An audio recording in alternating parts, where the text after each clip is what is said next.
శ్రీహరి బలరాముడుగా, కృష్ణుడుగా యజువంశంలో ఉదయించాడు. అట్లా పుట్టి భూభారాన్ని పోగొట్టిన మహోదయులు రేవతి రుక్మిణి హృదయ ప్రియులు రామకృష్ణులు తమ తాతగారైన సూరసేని గృహంలో సుఖంగా ఉన్నారా అని అడుగుతున్నారు. ఆ సూరసేనికి పట్టం కట్టాడు కదా కృష్ణ పరమాత్మ. ఆయన సుఖంగా ఉన్నారా, వాళ్ళ ఇంట్లో వీళ్ళందరూ సుఖంగా ఉన్నారా అని అడుగుతున్నాను.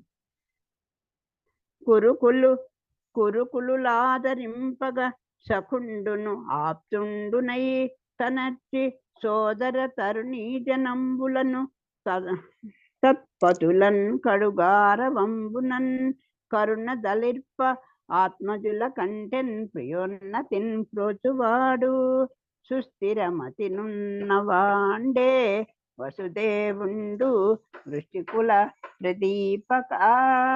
ఇహ నందుడి గురించి.